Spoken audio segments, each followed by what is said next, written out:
Okay, people. So I'm going to be speaking to you a little bit from most recent deployment experience where I ran of a team of about 20 individuals on the vaccine task force at the U.S. Centers for Disease Control on essentially trying to stand up a vaccine confidence and demand team for COVID-19 vaccine uptake in the U.S.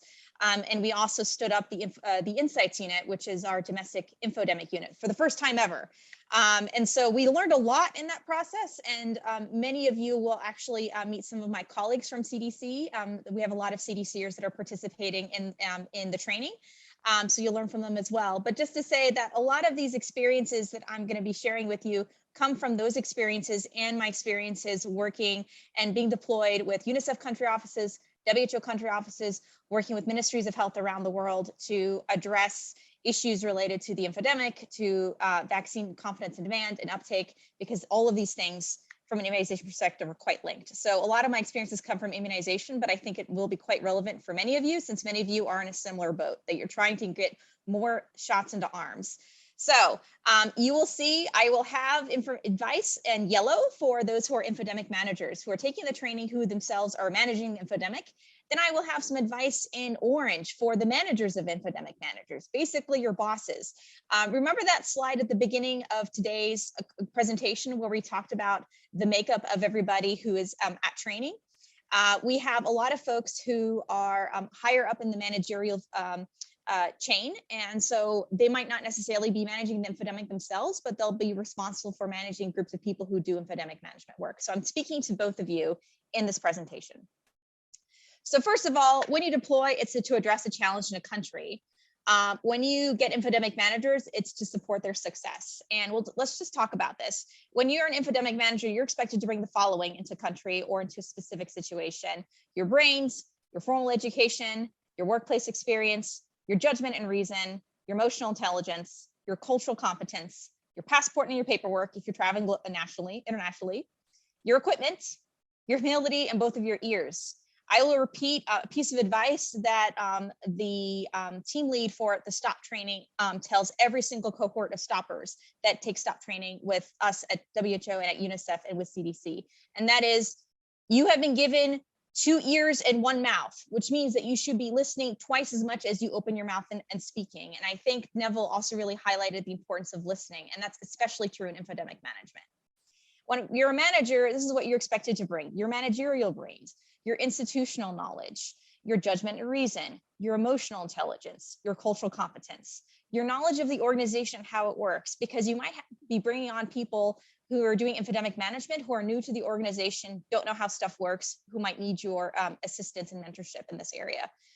Your strategic plans of what needs to get done, and then your leadership and workplace relationships, because your infodemic managers are going to lean on you to help connect the dots, because infodemic managers run on data. And unless you have those relationships, it's very difficult to get the data you need to develop thoughtful insights.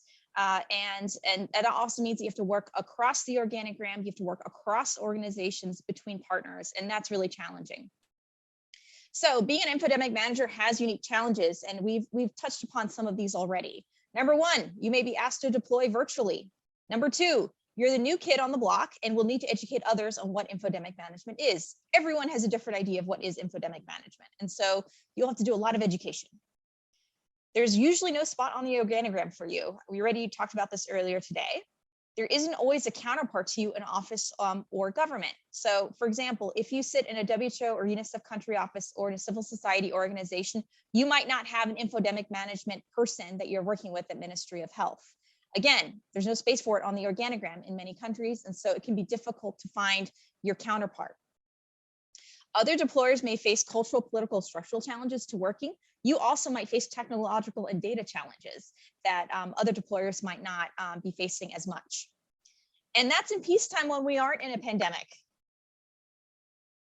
Being a manager of infodemic managers also has structural challenges. There might be a need identified to do infodemic management, but there's no strategy or budget and competing visions of what infodemic management is. There's usually no spot on the organogram for your staff. There may be many parts of the response doing some aspect of infodemic management who might not be talking to one another. You may face technological data challenges and will need to build strong relationships across the response to have access to data to generate insights and to implement them. And often You don't know you need to do infodemic management and find rare people with rare skills to do infodemic management until there's a crisis. You'll see this as an ongoing theme. Infodemic managers are usually deployed or recruited or identified when everything's on fire, which is not the best time to try and be effective in that role. Remember that slide that Tina showed about the difference between being a firefighter and a fire marshal? We want to be fire marshals instead of firefighters, because when you're a firefighter, all you're trying to do is stop the fire, but the part of the building's already burned down. Whereas a fire marshal is actively reducing chances that the building will ever catch on fire, because you have safety and systems in place to make sure that the building never catches on fire to begin with. So enter COVID-19. How does this change the game for all of us when you deploy? What emergency response sounds and feels like? This will be familiar to many of you if you have been working in emergency response. If you haven't, this is what it will feel like. A lot of noise, difficult to sift out important information, competing priorities, differing lines of communication, unclear lines of authority. Everything is urgent and important. Not enough staff time to accomplish objectives, frequent staff turnover, data of uncertain provenance. All of this is happening simultaneously. And this can be really, really difficult in this type of environment to be effective. And again, you're also trying to educate people about what it is that you're doing in infodemic management while doing all of these things. So it is not for the faint of heart. Small boat, big infodemic ocean. So how can you navigate these big waves?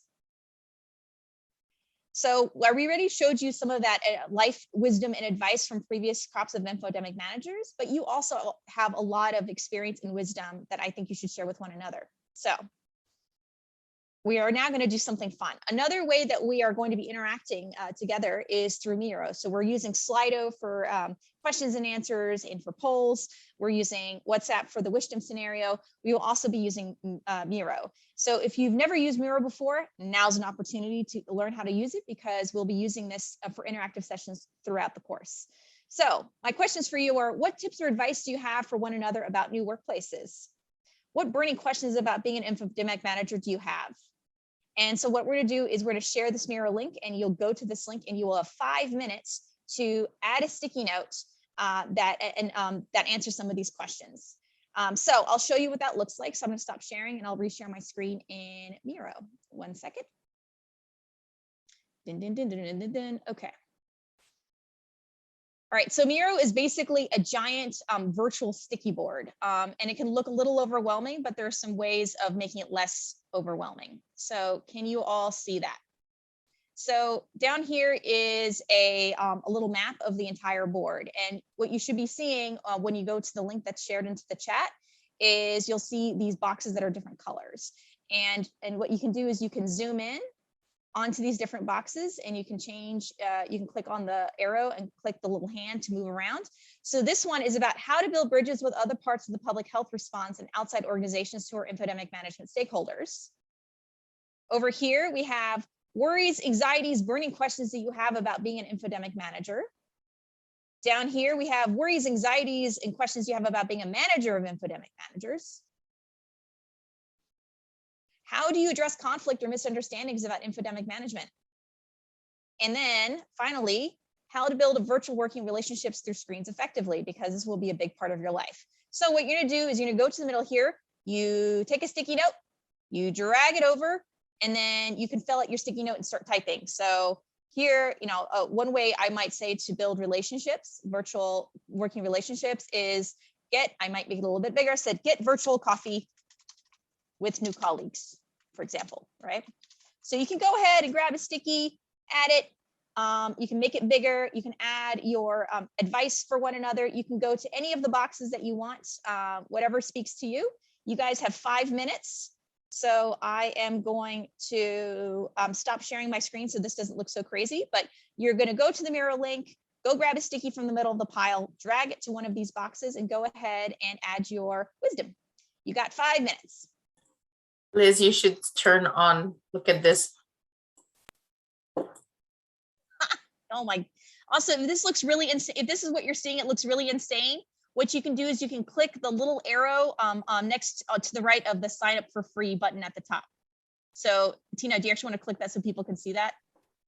what it looks like, slightly less crazy looking? Yeah, click that.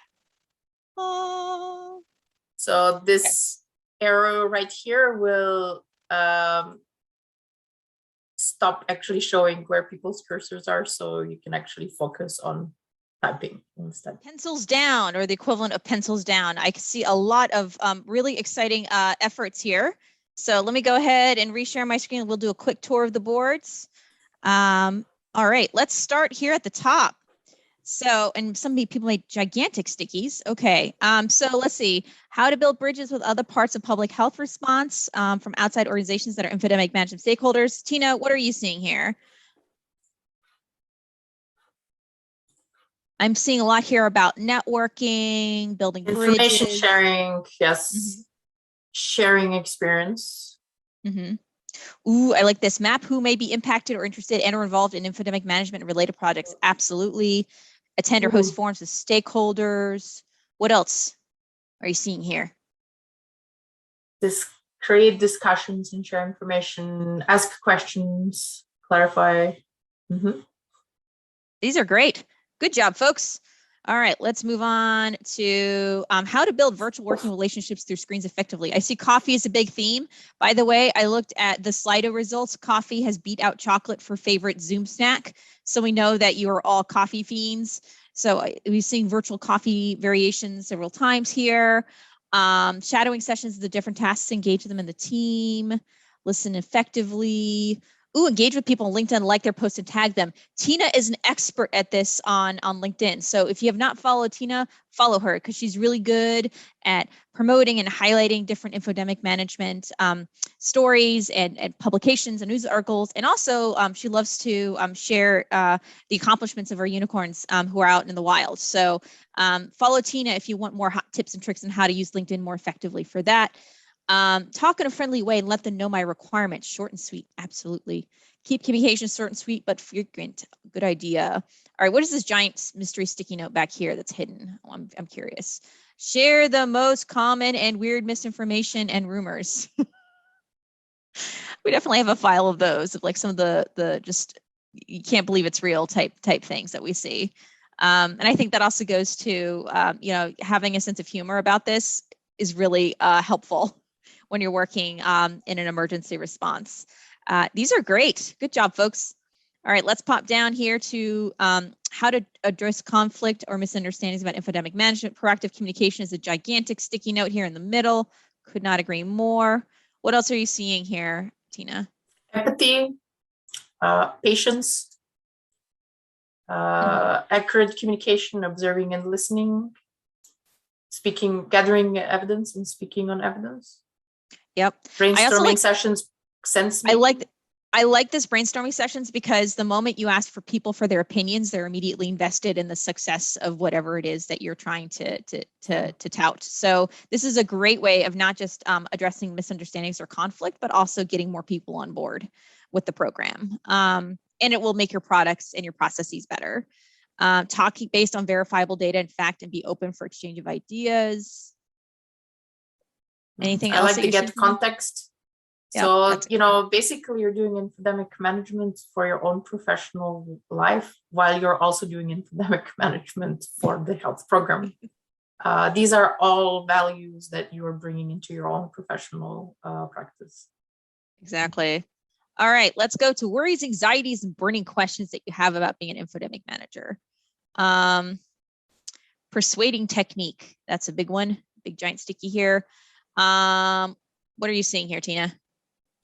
Lots of concerns about misinformation, fact checking, how to be effective. Will I be taken seriously in my role? How to empower communities? The interesting thing is actually some of these questions are specifically addressed by the optional lectures in the learning management system. You will get great advice by people who are doing these specific things. So we hope that we will complement with the live lectures. For example, these tougher topics which have to do with empowerment of communities, resilience. How do you work with partners? Who are your partners? I see someone also being worried about disinformation. Absolutely. And whoever wrote this was like the existential cry for help. My organization is interested in infodemic management because it is sexy. But in reality, people are not ready to innovate, and there's little support in HR or financial to make infodemic management a reality. I feel a lot of people would share similar feelings with you. It is really, really hard sometimes to have people understand what is infodemic management. A lot of people want to claim it or say that they do it, or want to eat it, or want to claim funding that does it. This is unfortunately the reality of working in public health. And it's really hard, make no mistake, but I have some tips and tricks on how to overcome that, which will come next. But don't worry, I hope that between what's in the LMS and what you are going to hear from your colleagues in the next few sessions, as well as from our expert lecturers, we'll address all of these questions, concerns, existential thoughts, because just know you're not alone. I hope if you leave nothing else from this conversation, that you are not alone in feeling this way. No one has it quite figured out. Anybody who says they're the world's most expert infodemic manager with all the answers is lying to you. We are all learning together in this process. Now, let's talk about what anxieties, worries, and burning questions you have about being a manager of infodemic managers. Now, this is very interesting. Having limited resources, convince the decision makers, and support a burned out team. Again, I feel like that's like my existential sticky note for this pile. But Tina, what are you seeing?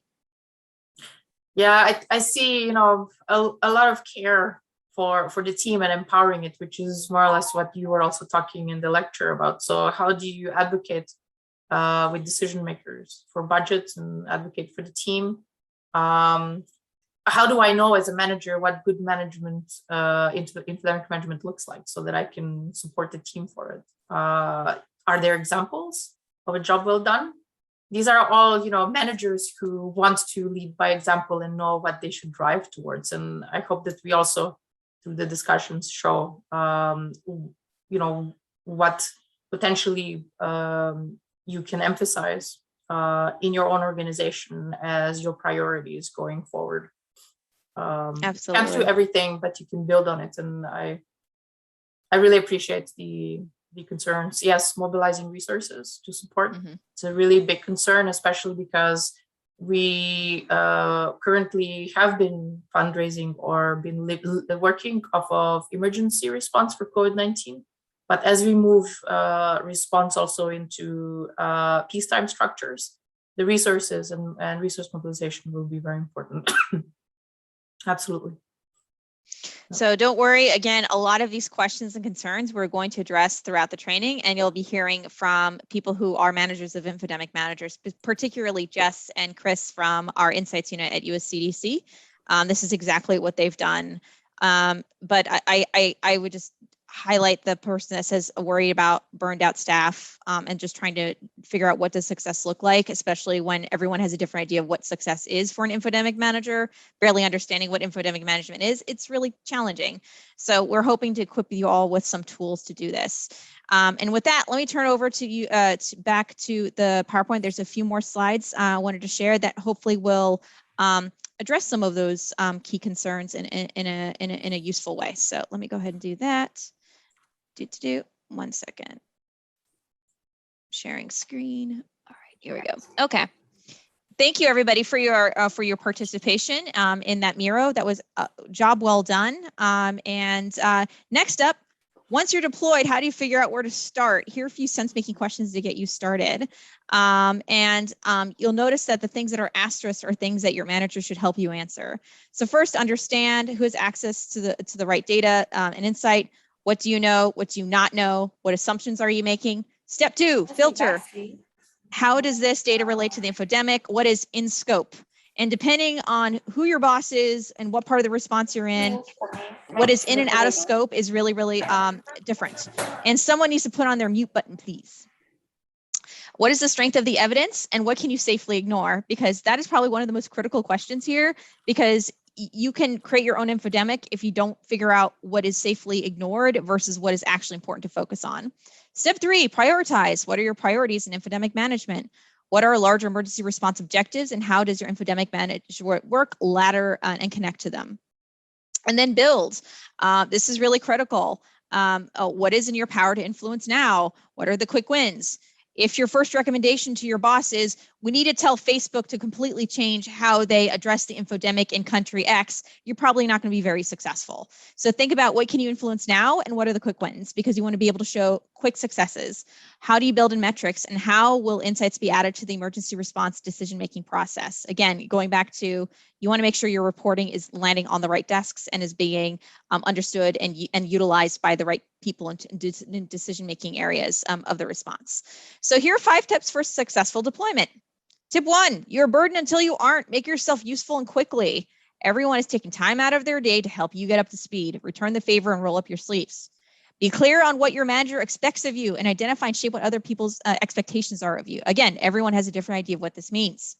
Deliver quick wins. Step 2, if you offer critical feedback to a problem, be prepared to fix it. This is a moral obligation. Do not just criticize for the sake of criticizing. You got to fix the problem that you identified. Telling someone they have a problem doesn't actually solve the problem. You just add another problem to their plate. Come with several solutions. Managers of infodemic managers, help assess best solution and help get buy-in for implementation. Item number 3, question your assumptions about the population you're serving. Always lead with empathy. Ask questions if you do not understand, and ask for gut checks from trusted colleagues, especially if you're talking about a community and a context that you are not from. It is really, really important not to make assumptions about those who are you are trying to serve. A single data point is an anecdote and useless for public health programming. Collect more data. Be conservative in language for observations and recommendations. Always have a limitation section to any report or presentation. That's what science is. Do not talk past or make claims beyond the data that you have available to you. You have to properly contextualize what you're learning, what you're understanding, and what your recommendations are.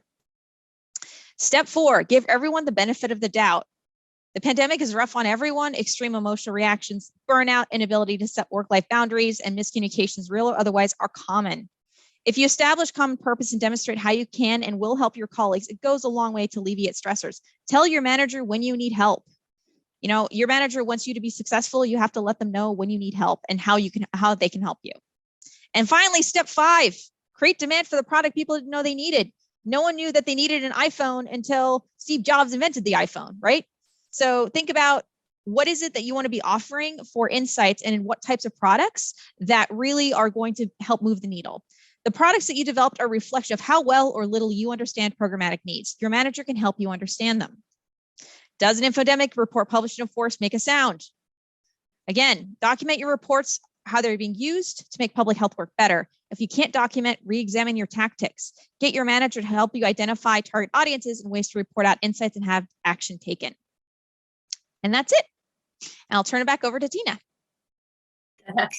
Thanks, Liz.